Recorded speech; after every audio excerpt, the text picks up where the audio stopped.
My name is Raahim Sattar, and I have a lot of problems with Avengers Infinity War, the most disturbing of which I discovered after seeing society's reaction to this movie. And it's that society's reaction to this movie shows everyone just how regressive American culture is today. But that's a topic for later. Right now, let's just talk about Avengers Infinity War's flaws. So, as you can probably guess by now, I've seen Infinity War, and to be 100% honest, I didn't really like it. I really wanted this movie to be good, and I went from wanting the MCU to fail to hoping it thrives fairly recently. And Infinity War was going to be the deciding factor on where I stand with the MCU. I may be a DC fanboy, but I have accepted the fact that Marvel makes amazing movies, and DC's been lacking in that, or at least their animation's good, but wherever they are in live action, it's not good as of 2018. Before you watch the rest of this video, you have to take off your Marvel sheep glasses. Hype shouldn't carry movies. Movies should carry movies. Names shouldn't carry movies. Movies should carry movies. You should get where I'm going with this. Movies shouldn't be watched and appreciated because of who made them or what they're about.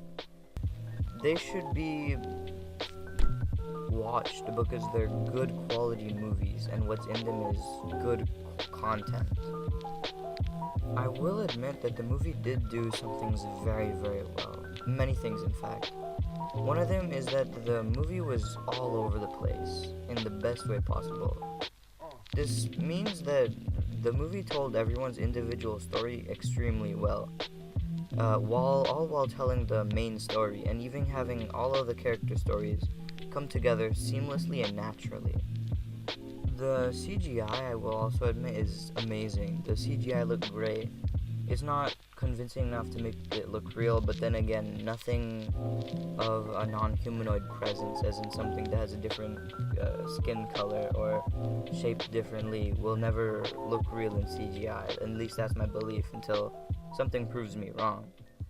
But the CGI was amazing, and I will admit, I didn't really see any defects with Thanos, like we did see with Superman's lip in Justice League. Although I will say that not all of the CGI characters really had to be CGI. There are some characters that they could have easily put into roles, and just making them CGI characters was just kind of useless and maybe a little unimmersive, but I'm not sure. I might just be nitpicking at this point, which really that's what this video is. One thing that this movie does do very, very well is that it makes Thanos more than just a mustache-twirling, apple-eating, and employee-killing villain. He has his own reasons that kind of make sense. Although I will say that his reasons aren't amazing. Like, instead of killing half of the population, he could make twice the food, twice the water, and twice the land for people to live on. He has many other options to do other than mass genocide. Although this is way better than just, I want to conquer Earth specifically for some reason, like a lot of other big DC villains do have, notably Dormammu. I will say that Thanos does get a little more credit than he deserves. His character is not the best DC villain by far. He's not very relatable at all, and you just know his points and they make somewhat sense, but you're just like, okay, like, sure, it makes sense, but I don't see why you're doing that. There are definitely alternatives. And like many others, I feel as if the story of him killing people solely to please Lady Death, or at least that's what I think she's called, would be really cool. Just having him killing for the purpose of love, that'd be pretty cool and very interesting.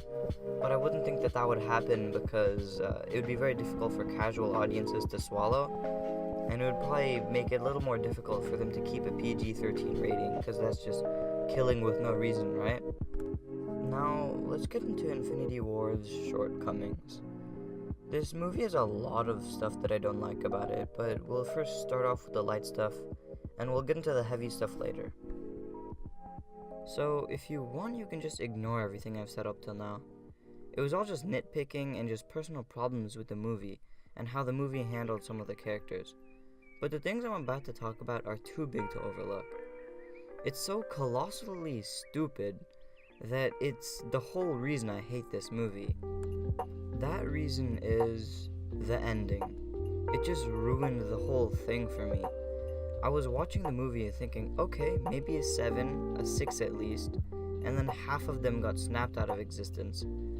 That's what everybody in the theater saw coming, might add, but they all felt emotions, which doesn't make sense at all.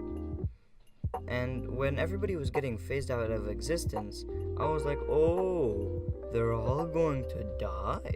Nobody's gonna come back to life. Oh, a future meme. It's also incredibly unimmersive that it made the movie stoop to a 4 for me. Killing them off may serve a great plot point in the next movie, and it could open up some amazing things for the characters, giving them a chance to give it their all. Like Iron Man, the only guy who really did anything of relevance in this movie. And to be 100% honest, this movie should have been called Iron Man 4, Carrying the Deadweight to Victory. 4 out of 10 would be ignored without the name.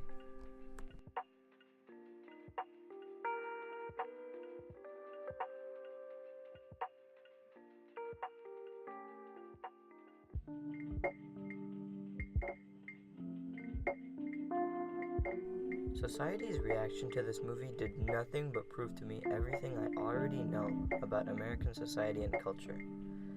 Now let's talk about how Infinity War's reaction proved to me all my theories about American society and culture.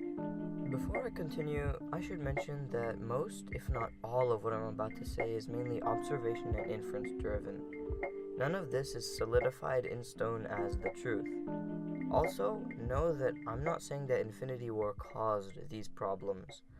I'm just saying that Infinity War exposes or highlights these facts and puts them out in the open for everyone to see. There are 2 points I'll be going over today. So the first point and the smaller point is that everyone has become too soft. Ever since millennials have started to receive participation awards, kids have felt as if they're entitled to many things in which they aren't. You earn what you get, not get what you get. Due to this millennial mentality, as I'd put it, I feel as if people have gotten soft, causing them to care far too much for things that don't matter, which could explain what spurred the third wave of feminism. Anyway, I've known about this for a long time, and when I saw people turn into goo over Peter's death, I was perplexed by their ability to care about it. People shouldn't care about things in which they know that the outcome is positive, unless, obviously, they were hoping for a negative outcome. It just isn't logical. Let's say if aliens were waging war on Earth, and Earth was outgunned in every way, it would suck at the time, and you'd think that it would suck as well, unless you're one of the aliens. But if you knew that the Earth would win the war intact and in healthy condition, and that we would be able to take the alien tech for ourselves, then you'd be pretty damn happy about it. At the time, you'd be thinking that it's just a few months left of war until we win, without having to even get off your couch and help. So, excusing the terrible analogy, you should be getting my point. It makes no sense at all to be sad about something that you know will end up better than okay. The second point is pretty big and one that a lot of people should be worrying about. This is a trend that I've seen a lot in most media, especially video games. Think of how Ubisoft released Assassin's Creed game after Assassin's Creed game with very little change to how the game actually plays and works. They didn't change the game at all. It was essentially the same game every year. The only thing that they were continuing was the story, and they even botched the story themselves, which should have been pretty hard, because the laid out story for Assassin's Creed at the beginning was really, really cool. And what happened to Ubisoft for doing this to us? Really not much. A bunch of YouTubers and stuff bashed them on YouTube or social media, but people kept buying their games, despite their obviously static games. Think about these names: Bethesda, Tarantino, PewDiePie. Avengers. These names and their popularity are all proof that the bigger gets bigger and the small gets smaller. People are blinded to Avengers' gaps in quality due to how big Marvel's cinematic universe has gotten.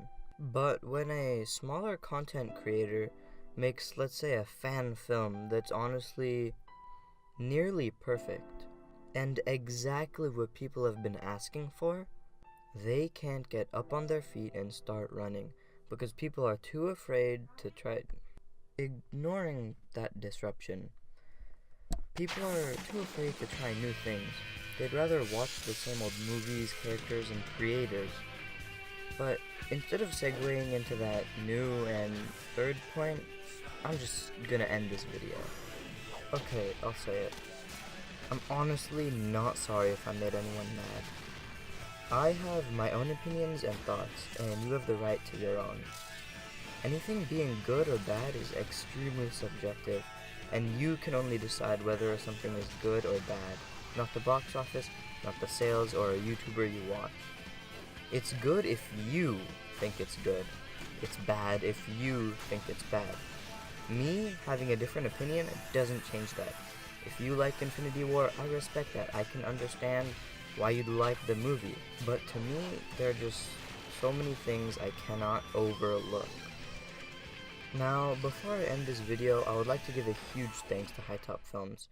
They're honestly so great and have given me so much encouragement and advice despite my differing views. So definitely go check out their content. It's phenomenal, and checking them out will help the small get bigger, even if it's just by a little bit. Until a theoretical next time, this was Raahim Sattar, and remember, Infinity War sucks.